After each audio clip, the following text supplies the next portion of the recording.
Hello students, आज हम पढ़ेंगे केमिकल इक्विलिब्रियम। जैसा कि तुम्हें पता है कि केमिकल इक्विलिब्रियम क्या स्टेट होती है। Equilibrium is that particular state होती है जहाँ पर भी कोई भी चीज़ हमारी चेंज नहीं होती है। कंसंट्रेशन हो गई, टेम्परेचर हो गई, प्रेशर हो गई, तीनों चीज़ें वहाँ पर कांस्टेंट हो जाएंगे।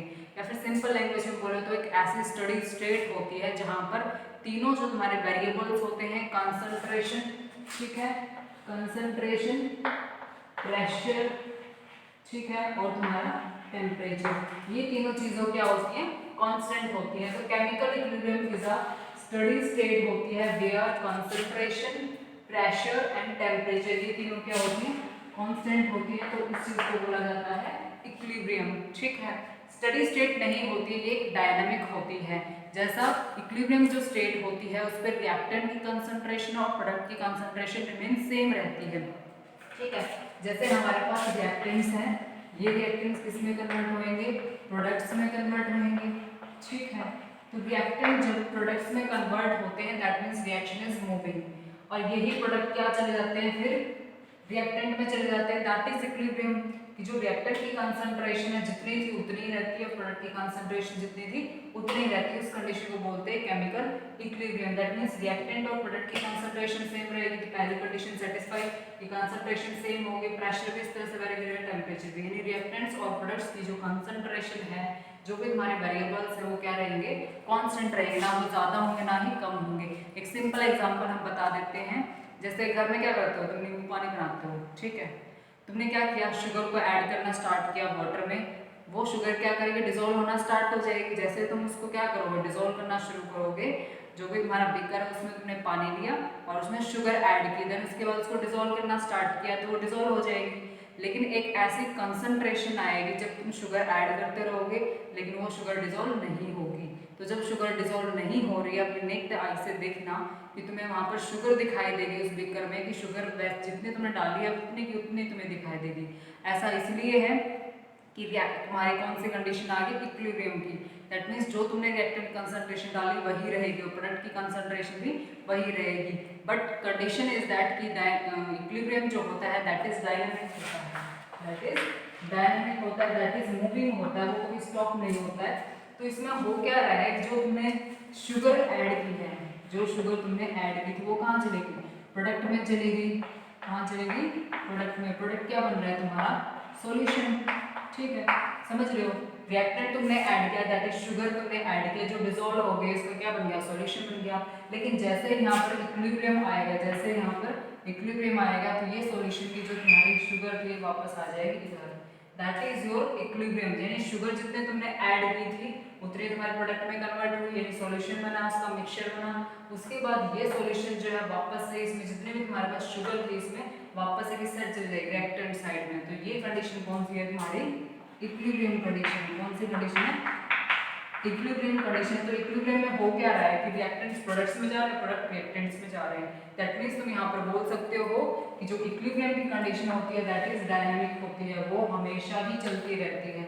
कभी उसको हम स्टडी स्टेट नहीं बोल सकते क्योंकि इक्विलिब्रियम एक डायनामिक प्रॉपर्टी है, वो हमेशा चलती रहेगी, मूविंग है।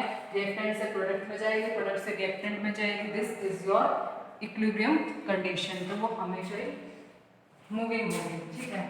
नेक्स्ट हम पढ़ेंगे इसमें कि तुम्हारी अगर तुम एग्जांपल लेके एक्सप्लेन करोगे तो किस तरह से एक्सप्लेन करोगे, ठीक है। एग्जांपल लेके हम एक्सप्लेन करेंगे, केमिकल इक्विलिब्रियम कांस्टेंट हम निकालेंगे, केमिकल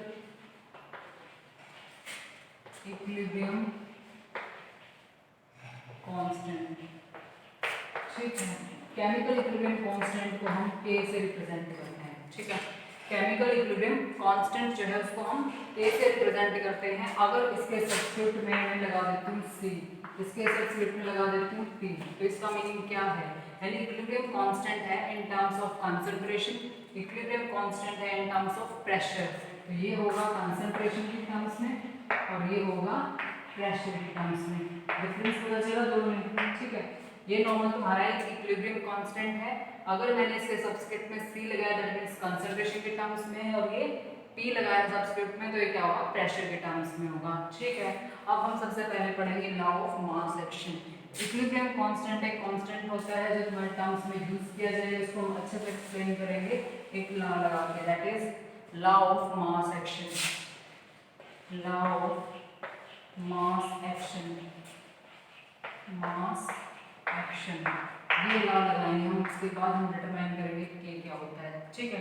तो लॉ ऑफ मास एक्शन के अकॉर्डिंग क्या होता है कि कोई भी तुम्हारा सब्सटेंस है, कोई भी रिएक्शन है, वो जो रिएक्शन का रेट होता है वो डायरेक्टली प्रोपोर्शनल होता है to the concentration of reactant. जितने ज़्यादा तुम रिएक्टेंट की कंसंट्रेशन बढ़ाओगे उतना ही तुम्हारा रेट ऑफ रिएक्शन इंक्रीज करता जाएगा। तो इसके अकॉर्डिंग क्या है कि रेट ऑफ रिएक्शन जो होता है that is directly proportional to concentration of reactant. जो भी तुमने रिएक्टेंट स्पीशीज लिया उसकी कंसंट्रेशन के डायरेक्टली प्रोपोर्शनल। तो ये बात याद रखना है कि लॉ ऑफ मास एक्शन क्या कहता है, लॉ किस चीज का है, मास एक्शन, मतलब मास किस तरह से एक्शन करता है रिएक्शन में, ठीक है, बात समझ रहे हो। यानी जो मास किस चीज का होगा, रिएक्टेंट्स का, वो क्या करेगा, एक्शन, दैट मींस रिएक्शन करेगा। तो लॉ ऑफ मास एक्शन के अकॉर्डिंग जो रेट ऑफ रिएक्शन होता है वो किस पे डिपेंड करेगा, कंसंट्रेशन पे, और बोल सकते हो मास पे। मास किसने लिखा है, तो रेट ऑफ रिएक्शन किसके डायरेक्टली प्रोपोर्शनल है, मास ऑफ रिएक्टेंट्स के। अब क्या करोगे, जैसे तुमने कोई भी रिएक्शन लिया, ए हो जाएगा तुम्हारा, ठीक है, ए हो जाएगा प्लस में बी हो जाएगा, कन्वर्ट हो रहा है सी में, प्लस में डी और डी में। ये तुम्हारे पास एक रिएक्शन है। इस रिएक्शन को लिखा है कि स्मॉल ए क्या है, coefficient of a reactant, b small क्या है, coefficient of b reactant, small c coefficient of c product. इधर क्या है तुम्हारे रिएक्टेंट, इधर रिएक्टेंट है, इधर प्रोडक्ट है तुम्हारे। जैसे ये लगाओगे दैट इज इक्विलिब्रियम का साइन। इक्विलिब्रियम का साइन में पता होना चाहिए क्या होता है, फॉरवर्ड और बैकवर्ड अगर दोनों साइन एक साथ प्रेजेंट होते हैं तो that is your equilibrium sign होता है। तो ये कोफिशिएंट ऑफ सी हो जाएगा, प्रोडक्ट है, कोफिशिएंट ऑफ डी प्रोडक्ट हो जाएगा तुम्हारा ये, ठीक है। अब इस रिएक्शन में हमने क्या बताया कि रेट ऑफ रिएक्शन क्या होता है, directly proportional to concentration of reactant. Concentration कौन सी है, रिएक्टेंट ये है तुम्हारे, तो इनकी कंसंट्रेशन देखो ध्यान से, तो रिएक्टेंट्स ए और बी हैं तुम्हारे रिएक्टेंट, इनकी कंसंट्रेशन के डायरेक्टली प्रोपोर्शनल होगा। तो ए है इसकी कंसंट्रेशन, बी है इसकी कंसंट्रेशन, और इसके जो कोफिशिएंट्स होते हैं उनको रेज टू पावर कर देंगे, ठीक है। तो लॉ ऑफ मास एक्शन ने कहा कि rate of reaction directly proportional to the mass of reactants, ठीक है। तो ये तो क्या है, rate of reaction directly proportional to mass of reactants यानी कंसंट्रेशन ऑफ रिएक्टेंट्स। ये किसका साइन है, फर्स्ट ईयर में पढ़ा था, that is sign of concentration. This is your, जो स्क्वायर ब्रैकेट हम लगाते हैं that is the sign of concentration of reactants. तो स्क्वायर ब्रैकेट जो है कंसंट्रेशन को रिप्रेजेंट करता है, किसके, रिएक्टेंट्स की। ए और बी क्या है तुम्हारे रिएक्टेंट्स, और रेस्ट पावर क्या है, ए और बी क्या है तुम्हारे कोफिशिएंट। तो ये आपके कोफिशिएंट है, कोफिशिएंट को तुमने क्या लगाना, रेज टू पावर्स में लगाना। अब देखो ध्यान से, अब जो रेट ऑफ रिएक्शन है इसका प्रोपोर्शनलिटी साइन हटाने के लिए हमने क्या लगा दिया, ए बी और बी, इसको बोलोगे तुम रेट कांस्टेंट, ठीक है, क्योंकि रेट की तुम्हारी इक्वेशन है तो इसमें क्या हो गया, रेट कांस्टेंट हो जाएगा। प्रोपोर्शनलिटी का साइन हटाकर यहाँ पर के लगा दिया, दैट इज कांस्टेंट हो जाएगा। कौन सी रिएक्शन का है ये तो देखो ध्यान से, कौन सी रिएक्शन चल रही है, तुम्हारी फॉरवर्ड रिएक्शन है। रिएक्टेंट्स प्रोडक्ट्स में जब कन्वर्ट होते हैं तो फॉरवर्ड रिएक्शन होती है, जब प्रोडक्ट्स रिएक्टेंट में कन्वर्ट होते हैं तो दैट इज बैकवर्ड रिएक्शन होती है। समझ में आ रहा है, ठीक है। तुम लेफ्ट से राइट में जा रहे हो, दैट मींस फॉरवर्ड रिएक्शन में जा रहे हो, प्रोडक्ट जो रिएक्टेंट्स हैं वो प्रोडक्ट में कन्वर्ट हो रहे हैं, तो this is a forward reaction है, यानी फॉरवर्ड राइट साइड में जा रहे हो तो फॉरवर्ड रिएक्शन हो जाएगी। अगर तुम्हारे प्रोडक्ट्स जो होते हैं वो इधर रिएक्टेंट में कन्वर्ट हो रहे हैं दैट इज बैकवर्ड रिएक्शन हो जाएगी, ठीक है, समझ रहे हो। तो राइट में जा रहे हो तो फॉरवर्ड रिएक्शन है, यानी तुम्हारा मेन प्रोडक्ट आ रहा है तो फॉरवर्ड हो जाएगी। बैकवर्ड में जाओगे कैसे, प्रोडक्ट अगर रिएक्टेंट में कन्वर्ट होंगे, देखो एक प्रोडक्ट किस में कन्वर्ट हो रहा है, रिएक्टेंट में, रेड एरो इस साइड, यानी रिएक्शन इधर जा रहा है तो ये बैकवर्ड रिएक्शन हो जाएगी। अब ये कौन सा रिएक्शन का रेट लिखा हमने, फॉरवर्ड का लिखा है, क्योंकि रिएक्टेंट्स किसके हैं, जो रिएक्टेंट्स है वो लेफ्ट साइड में है, वो किसके हैं, फॉरवर्ड रिएक्शन के। तो यहाँ पर हम क्या लिख देंगे, के एफ लिख देंगे, यहाँ पर क्या लिख देंगे, के एफ, दैट मींस ये रेट कांस्टेंट है फॉर फॉरवर्ड रिएक्शन के लिए। यहाँ पर हम क्या लिख देंगे, के एफ, और यहाँ पर क्या लिख देंगे, बी एफ, क्या लिख दिया, के एफ और के बी हो जाएगा तुम्हारा, ठीक है, समझ रहे हो। यानी फॉरवर्ड रिएक्शन के लिए रेट कांस्टेंट क्या होगा, के एफ हो जाएगा। इसको स्मॉल में रखना हमेशा, इसको क्या रखना है, स्मॉल में रखोगे, और इसको क्या रखोगे, इसको भी स्मॉल नोट हो गई। तो फॉरवर्ड रिएक्शन के लिए केएफ रेट कांस्टेंट हो जाएगा, बैकवर्ड के लिए क्या हो जाएगा, केबी हो जाएगा। अब तुम्हारा बैकवर्ड जो रिएक्शन है जिसमें प्रोडक्ट्स जो होते हैं वो रिएक्टेंट में कन्वर्ट हो रहे हैं, उसका रेट कांस्टेंट लिखो अब यहाँ पे, ठीक है। उसका अगर हम लिखेंगे तो क्या लिखोगे, मैं राइट साइड में लिख देती हूँ, ठीक है। इसको रद्द कर देती हूँ, rate of reaction directly proportional to concentration of reactant. तो इधर हम लिख देंगे बैकवर्ड रिएक्शन। ये कौन सा रिएक्शन लिखा हमने, फॉरवर्ड रिएक्शन। ये हमारा है फॉरवर्ड रिएक्शन, ठीक है। अब जो हमारा बैकवर्ड रिएक्शन उसके लिए लिखोगे कि बैकवर्ड रिएक्शन के लिए क्या आएगा तुम्हारा, ठीक है। बैकवर्ड रिएक्शन में देखो, बैकवर्ड रिएक्शन में रिएक्टेंट कौन से हो जाएंगे, ये हो जाएंगे रिएक्टेंट, क्योंकि तुम्हें इस बार कहाँ जाना है, राइट से में लेफ्ट में जाना है, तो ये तुम्हारे रिएक्टेंट हो जाएंगे और ये तुम्हारा प्रोडक्ट हो जाएगा। तो रेट ऑफ रिएक्शन में पता ही है कि रेट ऑफ रिएक्शन किसके डायरेक्टली प्रोपोर्शनल होता है, rate of reaction directly proportional to concentration of reactants. अब बैकवर्ड रिएक्शन कौन सा, ये वाला है, तो इसमें रिएक्टेंट्स ये होंगे तुम्हारे, क्या हो जाएंगे, रिएक्टेंट हो जाएंगे तुम्हारे। अब ये रिएक्टेंट हो जाएंगे तो लिखो यहाँ पे रेट ऑफ रिएक्शन जो होगा क्या हो जाएगा, according to law of mass action. Law of mass action के अकॉर्डिंग क्या है, rate of reaction directly proportional to concentration of reactant. Concentration of reactant कौन सी है, d raised to power d हो जाएगा। सी और डी तुम्हारे क्या, स्मॉल सी और स्मॉल डी क्या है, हमारे कोएफिशिएंट्स हैं किसके, सी और डी के। अब देखो स्क्वायर ब्रैकेट लगा, that means this is your concentration of C and D हो जाएगा। तो इसमें कंसंट्रेशन किसकी, ये स्क्वायर ब्रैकेट कंसंट्रेशन को रिप्रेजेंट करता है, किसकी कंसंट्रेशन, सी और डी की, क्योंकि ये इस रिएक्शन के लिए, बैकवर्ड रिएक्शन के लिए ये रिएक्टेंट्स हैं तुम्हारे। अब इसमें क्या करोगे, तो इसको प्रोपोर्शनलिटी को हटाओगे तो रेट ऑफ रिएक्शन किसके इक्वल हो जाएगा, के, that is for backward reaction. Backward reaction के लिए के भी क्या होगा तुम्हारा, रेट कांस्टेंट हो जाएगा फॉर बैकवर्ड रिएक्शन, और ये यू क्या यहाँ आ जाएगा, सी और D raised to power D raised to power C. समझ रहे हो, ये तुम्हारा बैकवर्ड रिएक्शन का रेट ऑफ रिएक्शन आ गया, तुम्हारे पास फॉरवर्ड रिएक्शन का रेट आ गया। तो दोनों रेट को इक्वल रख दो। This is your first equation, this is your second equation. देखो ध्यान से, इस इक्वेशन में रेट किसके इक्वल है, के बी सी डी की कंसंट्रेशन है, इसमें रेट रिएक्शन किसके लगती है, के बी बी हो। तो रेट ऑफ रेट को दोनों के इक्वल क्या पुट अप कर दोगे, तो फर्स्ट और सेकंड इक्वेशन से हमें क्या मिलेगा, ये तुम बताओ। We are going to first and second equation. तो फर्स्ट इक्वेशन और सेकंड इक्वेशन का हमने यूज किया है, यहाँ पे जो रेट ऑफ रिएक्शन है, ये रेट और ये रेट बिल्कुल सेम है दोनों इक्वेशन में, तो इस रेट की वैल्यू यहाँ पे पुट अप कर दो। तो केएफ क्या आ जाएगा, A raise to power A B raise to power B is equal to में K B C raise to power C D raise to power D.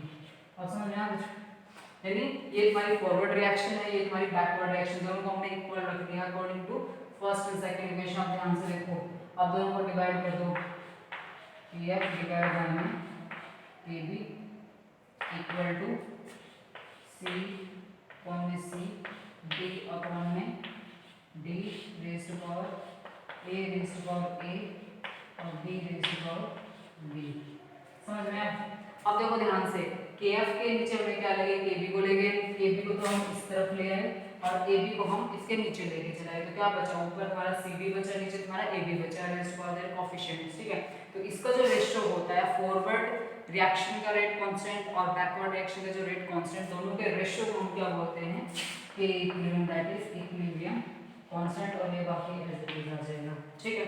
समझ में आया, KF डिवाइड बाय में KB का जो रेशियो होता है उसको बोलते हो K, that is equilibrium constant हो गया तुम्हारे यहाँ पे।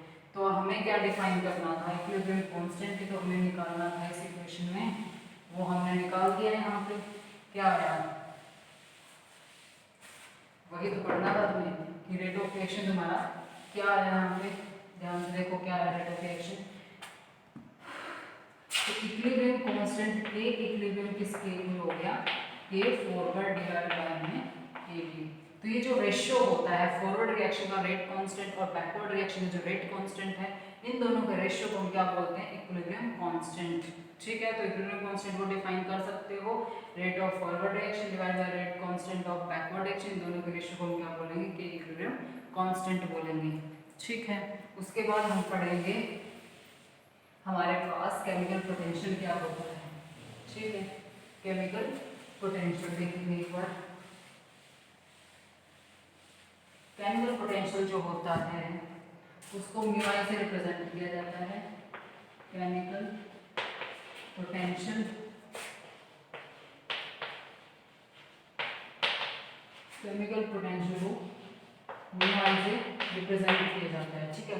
केमिकल पोटेंशियल को म्यू आई से रिप्रेजेंट करते हैं, इसको हम डिफाइन करेंगे एज, जैसे हमारे पास दो मॉलिक्यूल हैं, ठीक है, उनके नंबर ऑफ मोल्स कितने हैं, N1 और N2, हमारे पास 2 मॉलिक्यूल्स प्रेजेंट हैं, N1 और N2 मॉलिक्यूल्स हैं, ठीक है। तो हमने क्या किया, चेंज इन गिव्स फ्री एनर्जी किया with change in number of moles. कौन से number of moles, first molecule के नंबर ऑफ मोल्स को हमने वेरी किया है, बाहर कांस्टेंट किया है टेम्परेचर, प्रेशर और N2 that is equal to mu, ठीक है। तो म्यू आई हमने बोला कि म्यू आई को हम केमिकल पोटेंशियल से रिप्रेजेंट कर रहे हैं, किसके इक्वल है, चेंज करली क्या है, स्मॉल चेंज इन जी, जी क्या है, गिव्स फ्री एनर्जी, तो इसको हम क्या बोलेंगे, स्मॉल चेंज इन गिव्स free energy, small change in गिव्स free energy, gives free energy, ठीक है।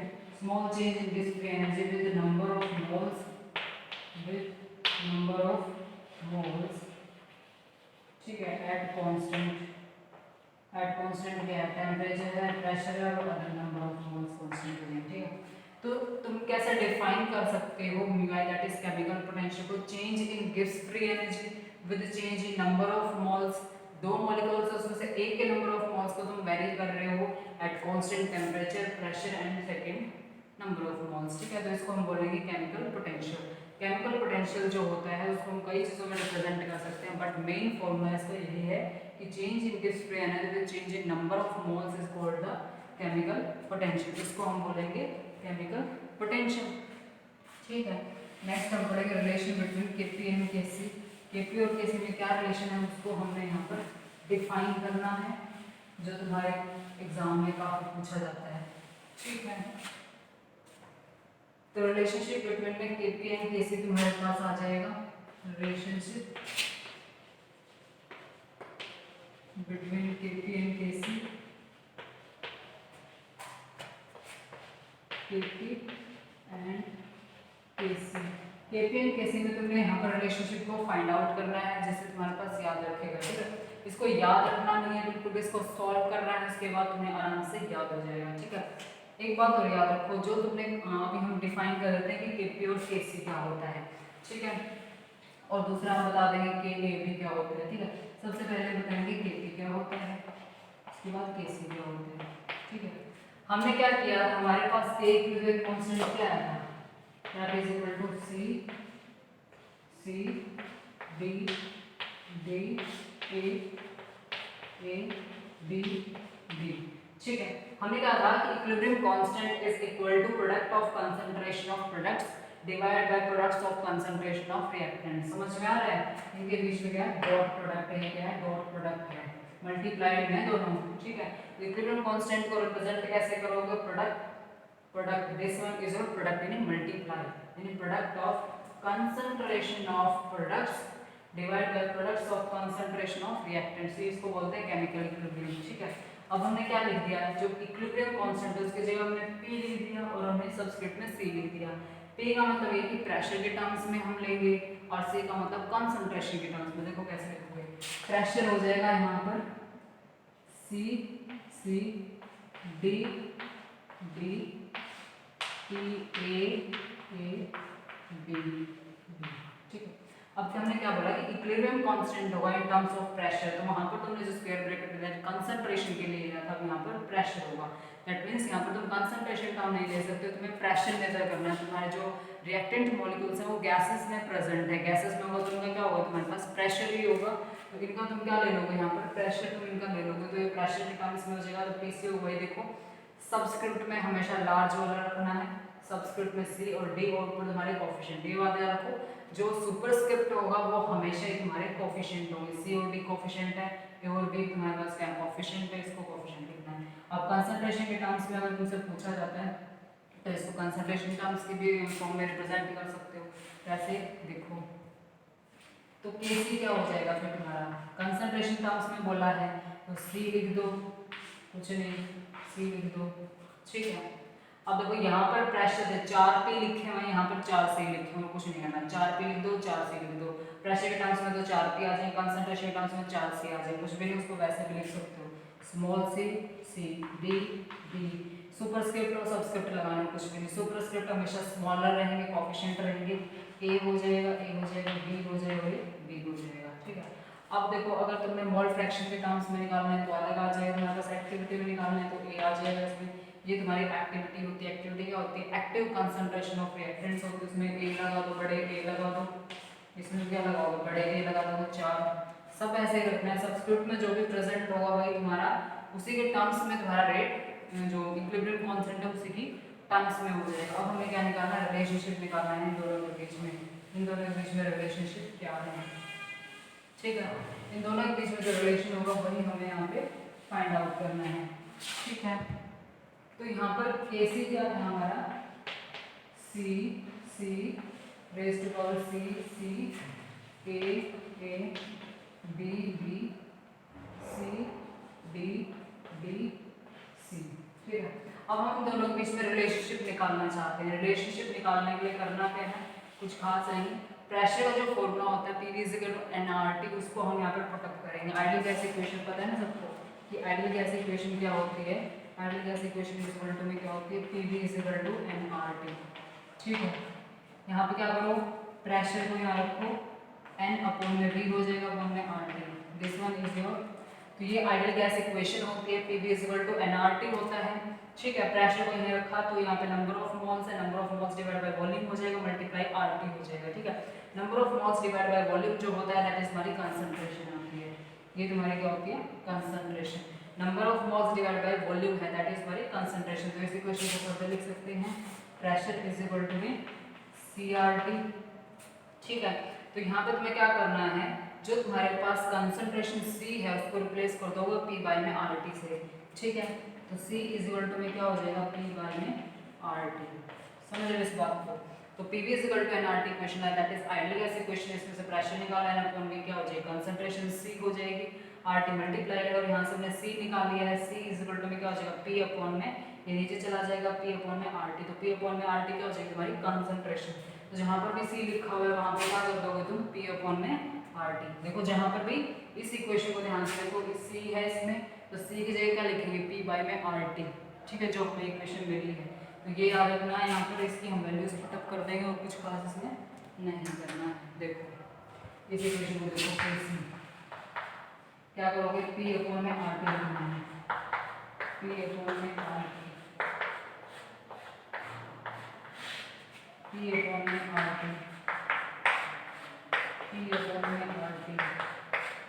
ठीक है। कुछ भी नहीं, C की जगह क्या लिखना है, P/RT,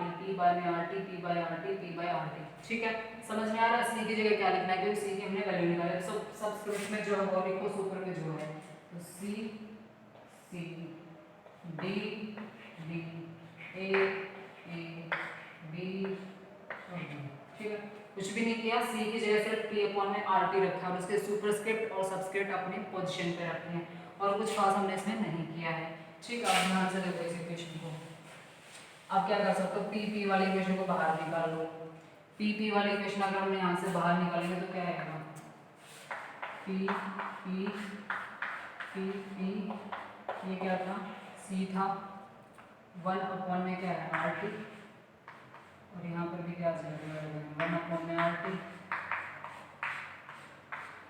क्या है वहाँ पर, COD है, मल्टीप्लाई में A और B है, क्योंकि जो पावर्स होती है, देखो ये पावर्स होती है आपस में मल्टीप्लाई हो जाएंगे, तो इसलिए A और B को इकट्ठा लिखा है। अब देखो ध्यान से, P है सभी में, 4 P है, 1 2 3 और 4 P हमने बाहर निकाल लिए, ये 4 P हमारे पास आ जाएंगे। वही सुपरस्क्रिप्ट में क्या था और उसमें क्या था वो लिख दोगे तुम यहाँ पर, ठीक है, A B, ठीक है।